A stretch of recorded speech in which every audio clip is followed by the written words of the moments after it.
Hello and welcome to PodcastFTL on Gaming FTL on YouTube. Today with me, for once, for a change, I have Chris with me. Hello. Very impressed you did that first time. It's the first time ever in like 10 podcasts that we have done. It's 10? I don't know, I whatever think number. this is number 9. Oh, well, it's the first time you've done that. I'm very proud of you. Thank you. I'm not that proud. Oh, well, How have you been, Josh? I've been really good. Remember that time when we went for a meal together the other day? I do. Yeah, That was the other day that we went there. to the meal, which we ate food at. What did you have? Yes, I had some mussels and... That's not the bit I'm getting at, but yeah. No, I had mussels and then pork belly with squid and Pork belly with ragu squid, yeah. and That chocolate looked fudge nice. cake Yeah. and then ale, which filled me up like a balloon.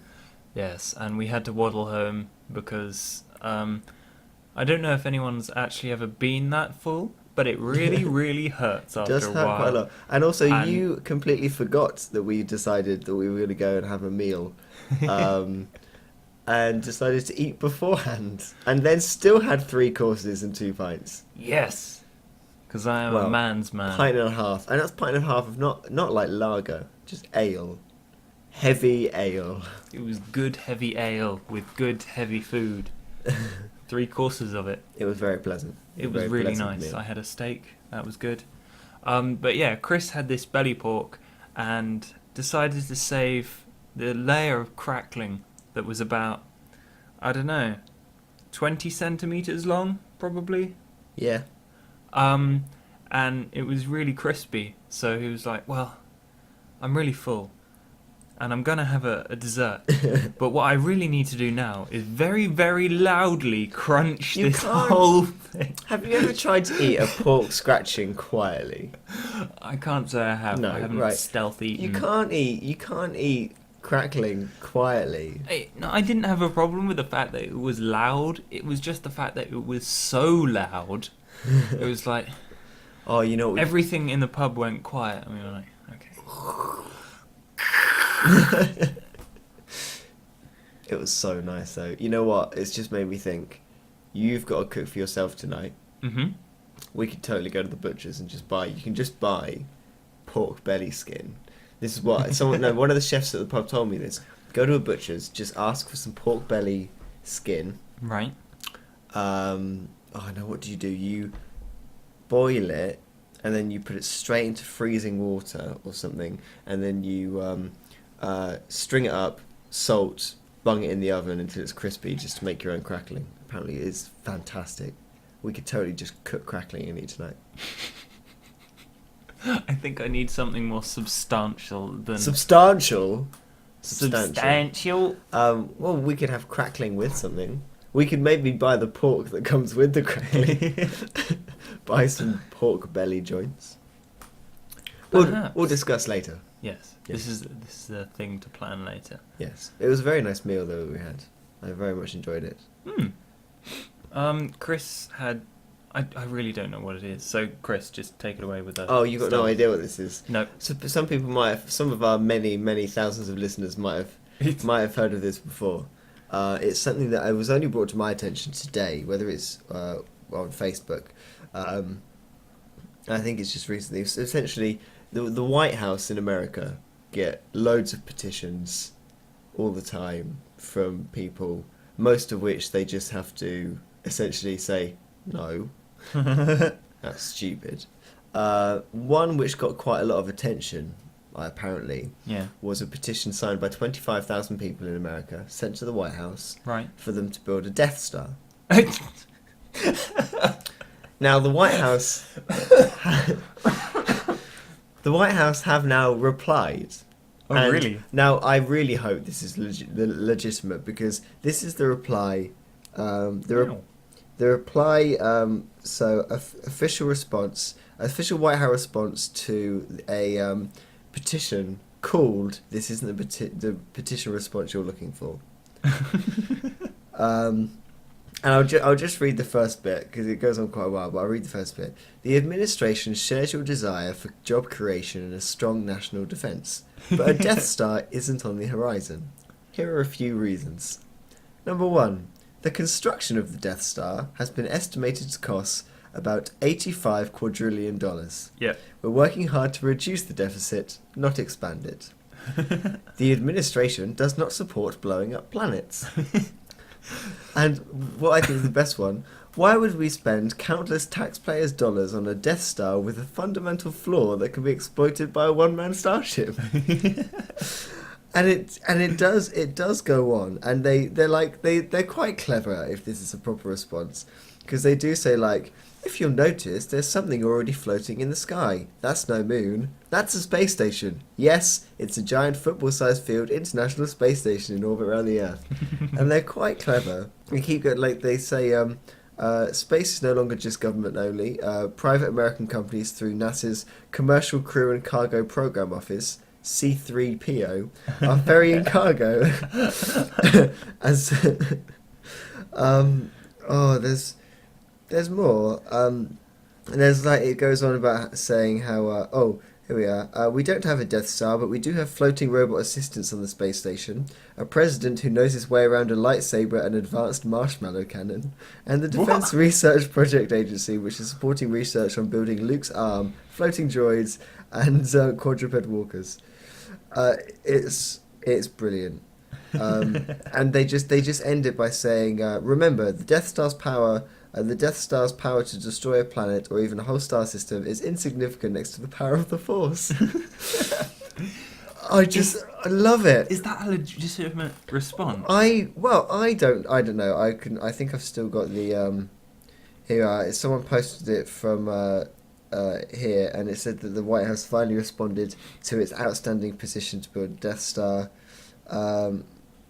It announced on Friday night that it would not build the creation of the strong national defence. But more than 35,000 signatures, and yeah, I really hope. You know what? I hope this was given to Barack Obama, and he thought, let's give them an entertaining reply. Yeah, because it is. Yeah, we'll post I'll send you the link so you can post the link. Okay. And yeah, which I won't post. You know, if you read the whole thing, it's really quite good. They just stick loads of Star Wars things in. They obviously had a lot of fun doing it, and Probably, I think the people who thought, the American government would think about building a Death Star. Of course they would. Hopefully they'll take it sort of lightheartedly and not as, you're just taking the piss. Yes. Watch your point. So yeah, that was Death Star. Star Wars. Actually, I want a I don't Death want it. Star protected by Millennium Falcons and without an exhaust port, so it wouldn't end up getting blown up. Because, you don't want to spend a very long time building a Death Star. Because imagine how the Emperor felt. He would have been pretty down. He was like, this thing is huge. You realise what kind of investment that they would have needed to actually build that thing. And then they go... I mean, they must have had pretty good investors because they got enough money to build a second one. Or start building it, at least. Yeah. How sort And of... they really thought about it, too, because they protected it with a shield from Endor. So... Thing is, how... They didn't count on Ewoks, though. You might know this. How long did it take them to build the first Death Star? Okay, I'm pretty up on Star Wars, but I don't know how long it took. Because the second Death Star they destroyed before it was finished. I think right? they started building the second Death Star before the first one was destroyed. I seem to remember that's like some kind of extended universe fact. Because I don't... Firstly, you build one Death Star, it's got a flaw which is exploited and blown up. Uh-huh. Fine. Well, no. When you're building the second Death Star, Yeah? I'm sure that they, if it was finished, wouldn't have had the same problem. It was a fully operational Death Star. It was, but also, why wouldn't you have hyped up security until it's finished? Like, literally... They did! TIE They fighters trapped the rebel fleet everywhere. between a Death Star and a fleet of Star Destroyers. Yeah. That's what they did. They had pretty good security. Got an idea, though. Why don't you surround the Death Star in Star Destroyers? Well, Otherwise, the rebels wouldn't have attacked it, and then they wouldn't have had the chance to try and destroy the rebels. The rebel scum. Also, the rebels wouldn't have attacked it, and the Death Star would still have been there, got finished, wouldn't have had the flaw, which meant that they could just drive a Millennium Falcon right into it, blow it up, and drive out again. I mean, priorities. I see your point. But eventually, the fact that the rebels still existed would have been a threat to the Empire, surely. And they needed some kind of comprehensive plan to get rid of them all at once. That was a pretty good plan. They also needed a solid, fully functional, not completely finished Death Star. It worked. It blew up a fucking Corellian cruiser. That's fine. Okay, small thing.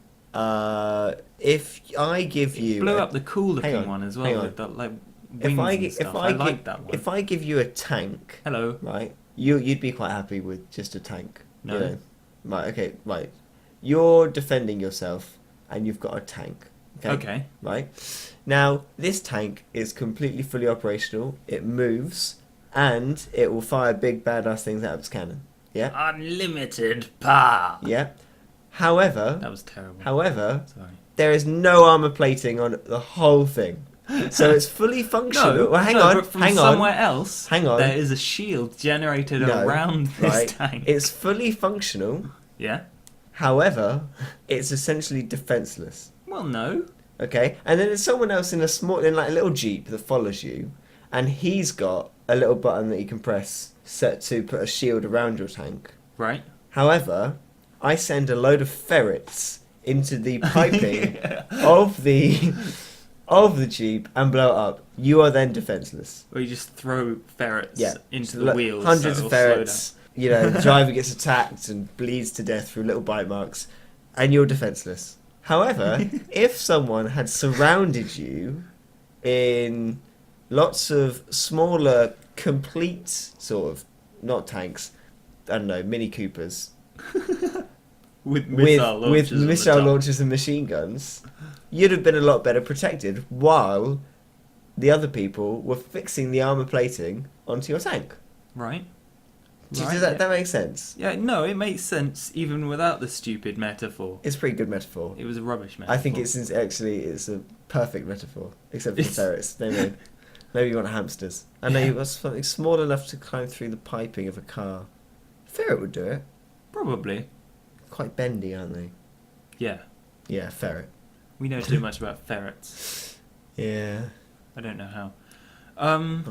Anyway, you also have another thing on your agenda, which I also have absolutely no idea what you're going to talk about. Recently I watched the F1 2012 review on YouTube because I missed it on iPlayer. Oh, yeah. Which was brilliant because it's been such an amazing F1 season. So it was really just chop up all the amazing bits, and watching it was amazing because it was a perfect season to show how the F1 community is really sort of really just brilliant. Even the teams and stuff can compete insanely against each other, and at the same time, when one of their garages catches on fire, you have members from every team in the pit lane with hoses and stuff going off to help. So it was really nice to watch. But being YouTube, it then recommends other videos to me, one of which was all the crashes from 2012, which I started watching. And I watched a lot. There aren't many of them which are single-seater F1 cars. Most of them are rally cars and touring cars. All right, okay. And a crash in a rally car, touring car championship can be really high speed, really violent, and look really dangerous. Yeah. But because it's a just standard car, it looks sort of dull and slow and not very interesting. So an identical crash... What are you on about? Well, those things look absolutely insane. Yeah, but a crash in a racing, in the Renault racing... A crash in one of them and an identical crash in a Formula 1 car. The Formula 1 crash, always you think that's so much more insane because, the driver's helmet is out and he's and bits fall off more and it always looks more dangerous. Yeah. Why aren't the pilots covered? Pilots? Well, they're basically driving... Drivers. They're basically driving jet planes. No, they're not. There's They nothing are. jet about it. It's a car. It's a motor vehicle. I It's know, not a jet I know plane. it doesn't have a jet on it, but it looks like a fighter plane. Anyway, why aren't they? Covered. Why didn't they have a cockpit? These fighter pilots. It's just never. Why It's don't always they have been machine guns? because the classic old ones were sort of essentially just a cocoon with what the old Yeah. first they and look they kind of like bars of soap. they've just evolved it from that and never they do all the cars do have what do you call them, the big sheets of glass at the front of cars, windscreens. Right. They do all have windscreens, but they're about an inch tall. Oh yes. And at the very front, so you can barely see them. And yeah, it's just not something they've ever put in. Right. But all the crashes that were in Indy cars and GP2 cars looked so much cooler than the other ones, except one where they showed the driver's point of view of a rally car. So they just see him going along, and then he shakes a bit, and then the car shakes a lot, and then he puts his arms like this, so crossed across his chest, so safety. Oh, and really? Then you just see him rolling, and then the car comes to a standstill, and him and the other guy look at each other, and they're absolutely fine, and they get out of the car. Then they show you what it looked like from the outside, where he rides up a curb, and the car rolls and flips and bang, and it looks like you look at it and think he's got to be seriously injured. And then you watch the inside view again, and he's just sat there going, this is fun. Because the roll cages they built up are so strong, he's just like, wee. That's what you'd have to do, though. You just have to get used to flipping out, and that's why that would be pretty fun if they had an amusement ride, which was what it's like to be inside a crashed car. I'd be on it. Everyone would watch it and not go in it. Yeah, and when you go in it, you think, "Oh, this is shit." I'd love to, when I'm old enough and have lots of money, have just a little car, something like an old Golf or an old Ford or an old Renault that I could just put a roll cage in and take to track days. Right. You just thrash around. It would be so much fun. It probably would be, but why would you expect to need a roll cage? Some places won't let you. If you're just doing a track day, you probably don't need it. But if you're doing competitive racing, most places insist that you have a roll cage, because if you roll the car, you don't get crushed inside. Right. You can just climb out. And it's very rare that you'll roll a car like a Ford Focus or something. Very rare you'll roll it unless you're properly in a serious crash. But it's just what they ask for. Cool. Yeah. Tea break. I think we need a tea break, actually. Yeah. Tea break. I have something called a nata, which is some kind of custard cream cake tarts. from Portugal. It's not from Portugal, but it's a Portuguese recipe. And it is so yum, so I'm going to have that. And I will nick something from your fridge. Yeah. Tea break. Chris. Don't do it. Don't fucking do it. You Tea do it. No. break. Fucking bell end.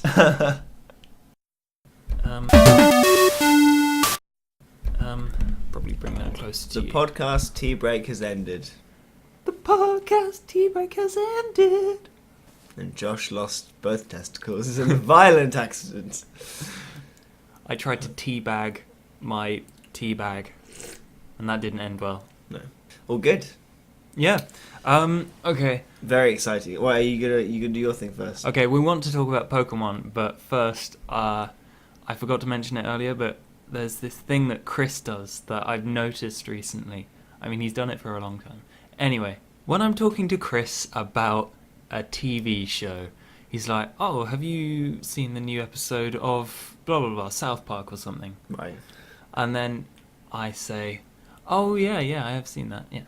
Or no, I haven't seen that. And then he immediately goes on to describe exactly what happens in the episode, Probably. even if I haven't seen it.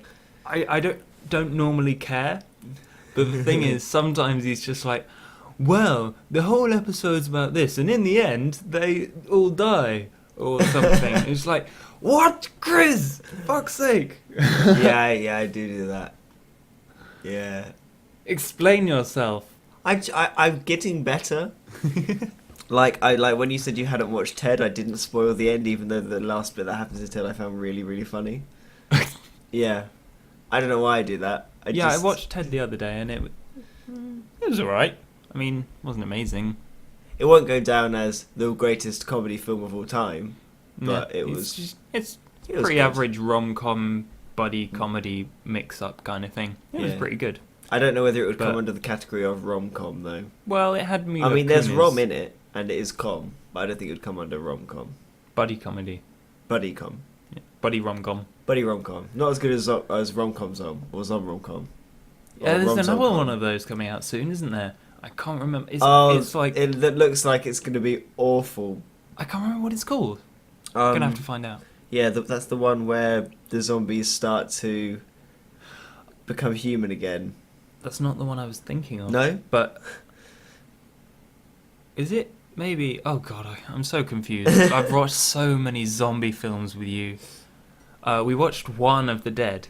Oh, One of the Dead is fantastic. One of the Dead is absolutely brilliant. I It's- thought it was just going to be one of those films you were like, oh, it's so bad it's good, like Yeah, but laughing at it the whole way through, but it's actually a funny It's film. genuinely quite good. And also, I'm not convinced... Is it Portuguese? Well, they're Cuban. Oh, I they're think Cuban, are they? Speak But they speak Portuguese. That's the one. But I think it's the film because it's all in Portuguese and with the subtitles that you have to read through. Yeah. But I think it's the sort of film that if you were to translate it, if it was exactly the same film but they all spoke English, Oh, I don't what, think dubbed? yeah. Yeah. Well, not necessarily dubbed, but you do the same film but they all speak English. I'm not sure it would actually work as good. I think the fact it's all in Cuba and there's all the stuff about the revolution and stuff makes it really quite Yeah. funny. Yeah, it's pretty funny. And they keep on calling the zombies like iconoclasts and things like that. Yeah. It was Fucking very good. revolutionaries. It was as far as because lots of films have come out since Shaun of the Dead that have been like the next Shaun of the Dead. None of them have lived up to the title of the next Shaun of the Dead. Severance. That was awful. That was so good. I love Really? Severance. A guy gets stabbed in the gooch. Yeah, but it's not. But the thing is, if like it's when in football terms Gooch they stab. say he's the next Messi. As soon as you say that, they never live up to it. No one. It just doesn't happen because as soon as you put the pressure on someone as being the next Messi, they're not going to be as good. So it's I like. don't think it's quite the same as films. No, though. it's similar though, because when you say it's the next Shaun of the Dead, Yeah. you immediately have this high expectation, and it never lives up to it. But One of the Dead was genuinely fantastic. It was worthy yeah. of One of the Dead. Yeah, it was. Really. Yeah, it was a very good film, and I recommend that people go out and look for it. You can probably find it on Amazon or something Yeah, because our We mate wa- we had it on watched it on DVD. DVD. didn't he? Yeah, so it is out. So yes, look for One of the Dead if you like zombie films because it is actually hilarious. yeah. And the ending's really weird, and I don't know why they ended like that, but whatever. Yeah, Yeah. good though. So Pokemon Yes. X and Y. Dedicating the rest of this podcast to Pokemon. Okay, how are we going to tackle this? Because obviously everyone's going, oh well, the grass starter looks like a fucking retarded chipmunk, and it's Well, it shit. does. And it does, and it does. But I mean, is that what we're going to be doing? Well, no, right. Well, let's break up into three sections. Okay, let's break it up into starters, legendaries, gameplay. We haven't seen much of the gameplay, but Well, it we've looks seen some it looks like things. Pokemon, So starter, but 3D. start, so that'll be starter good. wise, so we've now got 6 generations of starter. Okay. The best one is undoubtedly Froakie, the frog. No. I mean, as far as generations go, the best generations of starters, Oh, undoubtedly the first one. the first one, yes. Yeah. Very Bulbasaur, kind of Squirtle, iconic, Charmander. awesome turtle. Turtle, dragon, and then sort of a dinosaur. dinosaur plant. Really? Yeah, reptile dinosaur plant. So, that's your first, that's the top. Yeah. The next one down Gold. probably And silver. has to be gold and silver. And gold and silver, I'm going to say this, gold and silver are the best games of the lot. Even the remakes were really, really good as well. I think it's because gold and silver took a lot of the really good bits from the first one. Yeah. And you still got to go through all of the bits that you loved in the first one, but then you had because they all doubled the up new the maps, storyline. didn't they? Yeah, because you got to go That back. was really cool. So third best set of starters, I'm gonna go with Generation 5. I actually think of the third best slot. Yeah, that's a pretty good choice. I liked the grass starter. Fire Pig. Tepig was good. I didn't like the water one so much, but that was because the final evolution was a bit weird and stupid. It's There's some kind alright. of samurai thing going on. And then fourth best set is I'm going for. Hang on. Fourth best set, I'm torn between 3 and, not including the new ones, torn between Generation 3 and Generation 4.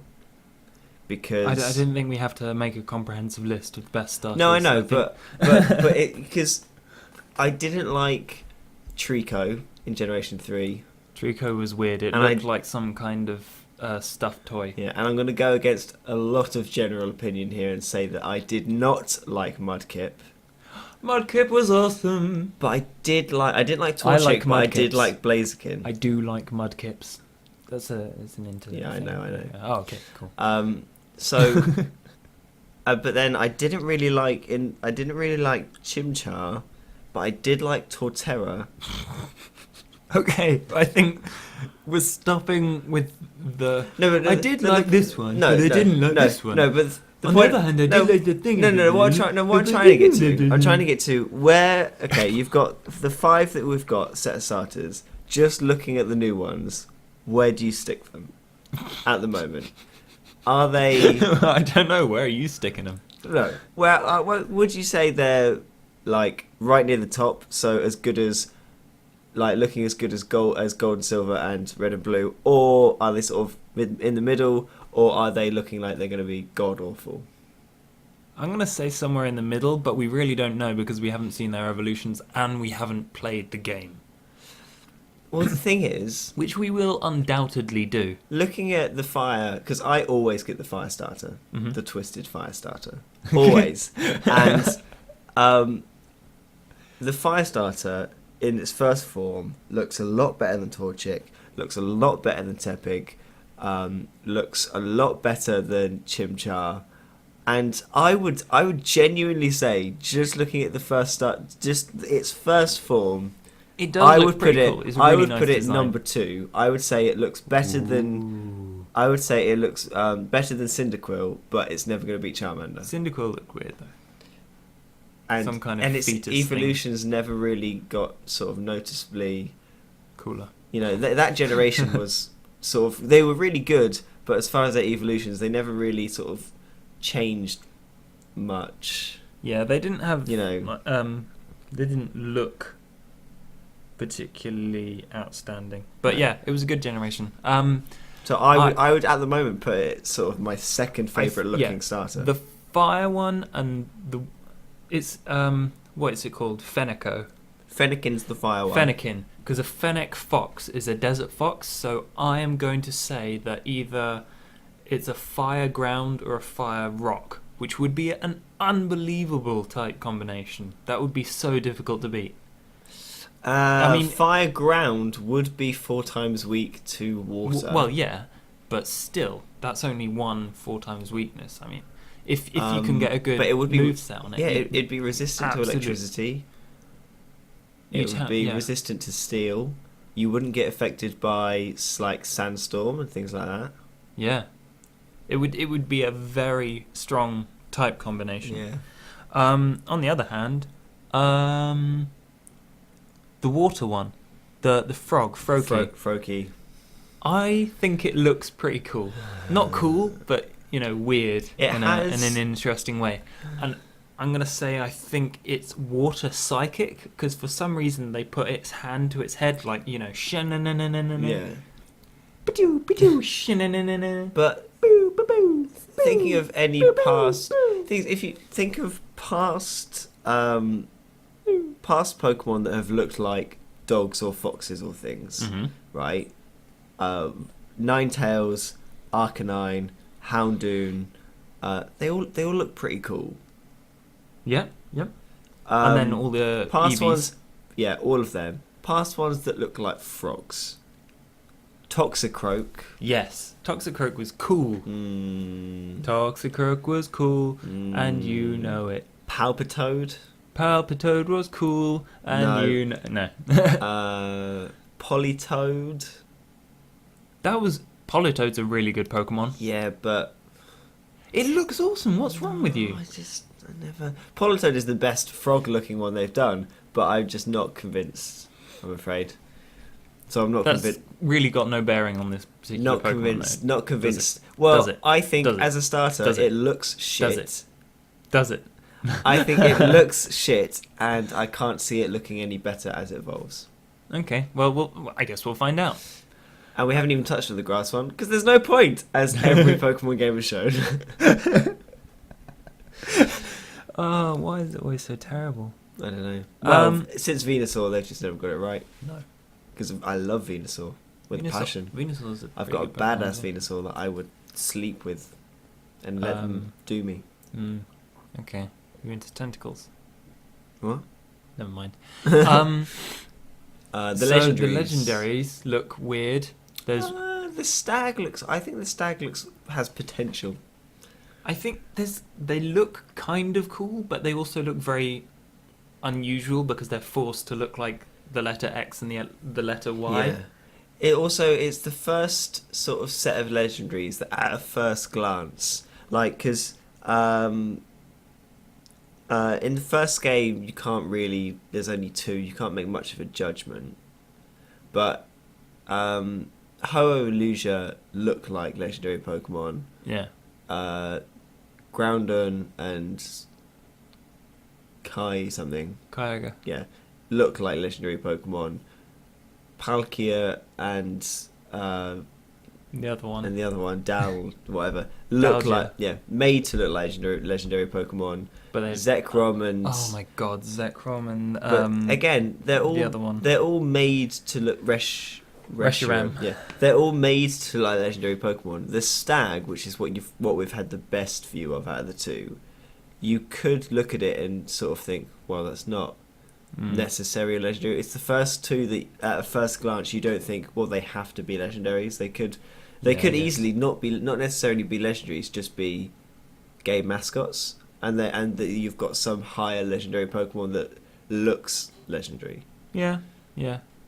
I mean, these ones look decent, and I think they're going to have some pretty interesting type combinations. Yeah. Because you look at the stag and you can't really tell. It's probably going to be grass or something. It'll be grass or ground, won't it? Or rock. I don't know. I really don't know. Because it's a blue stag with ginormous, like, crystalline antlers. And then it's pictured on, like, a forest background. So maybe it's bug. I don't know. And then there's the other one. What are they called? Because they begin with the X and Y letters. You know, those two letters from the alphabet. One of them's like Xerius or something. That's the X one. And the other one's I can't remember. Derp. I'm definitely going for X though. I'll go for Y. Assuming the mascot. You know, it always works out that Chris gets one and I get the other. We've always preferred different ones, except for I think we both got Diamond. I think it's the only one where we've got the same game version. Yeah. And then we knew someone else who had Pearl, so it didn't matter. We got this shit figured out. Yeah. Because you had... Alright, I'm going to go through. You had blue, silver, sapphire, diamond, white. Uh-huh. And I've had yellow crystal, ruby... You had red as well. Yeah. red, yellow, crystal, ruby, diamond, and then eventually I managed to acquire pearl somehow, and then Blimey. black, and then you had soul silver. Or did you get heart gold as well? I got heart gold. Oh, then we both got heart gold. No, did I get soul silver? I think I got. I can't remember. Can't remember. So many. Yeah, as you may be able to tell, we are heavily invested in this franchise. Yeah. And From the beginning, from there's day one. literally no point in us not getting the new Pokemon games. We did. We have had a conversation. It was a while ago before they'd released any information about it. Where we just Chris sort of said, I'm probably not going to get the new game. I was well, like, yeah, the thing is, they've bullshit. never. The games. If you look at black and white and look at red, the battle format, the simple look of the gameplay has all been. It's made the standard steps up graphically, but it's never looked massively different. This is the first one that's looked noticeably different. I don't think it does. I think they've retained the cartoony pixel art style really well. Yeah, they have. Despite transferring to 3D. They have. I think it's really cool. They have. I agree with you, but it still looks a lot notably different to the standard format you're used to with a Pokemon game, doesn't it? Yep. So, I think, so having seen exactly how much better it is. We haven't played Black and White 2, because I didn't see that was too the soon. point. That was too soon. And I would, if it was, I'd have been more interested if it was like grey, because that's the standard area in between that I would have assumed it would to get a new one, or checkered. But well, you know, red, blue, yellow, gold, silver, crystal, Tweed. ruby, sapphire, emerald, diamond, pearl, platinum, Tweed.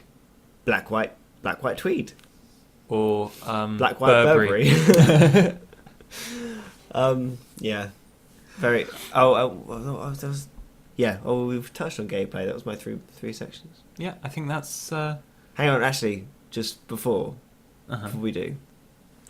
When you first... Okay, we can't really count red, blue and yellow, or gold, silver and crystal either. So as far as the first time you heard about Ruby, or Generation 3, Generation 4, Generation 5, would you say you're more excited about Generation 6 in comparison?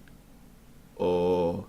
Just from the initial pictures you've seen, like when you saw initial pictures for previous ones, would you say you're more excited, less excited? Less excited, because since I've become kind of a games journo, I've decided to be not excited about any trailer or any kind of game announcement until I've played it. But there must be some sort of excitement, though.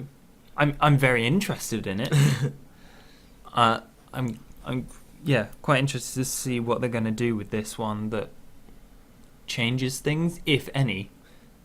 But aside from that, I've become really cynical. I think I wasn't too excited about Ruby and Sapphire. I was very excited about the first games on the DS. Yeah. Because it was a notable step up. And then... I think I'm probably on a par of how excited I was when they announced Heart Gold, Soul Silver. Mm-hmm. That's probably about it. Cool. Yep. So, hang on. Just clicking his back. No, that was my sternum. Right. Okay. I think we're done. We're done. Thanks for listening, and goodbye from Chris and I. Because it rhymes. Why aren't you saying anything, Chris? Because you fucked it up again. Why did I fuck it? You fucked it up by not saying anything. That was your fault. I was expecting you to say goodbye after I said, oh, well, goodbye from... Well, you didn't say that. You didn't say goodbye from me. You just go, all right, goodbye, and... you could have said something, though. Higgledy-piggledy. Yeah. Look at my wave arms. I can wave my... Boogity-boogity-boo. Such a douchebag. You fucked it up this time. Bye. Bye.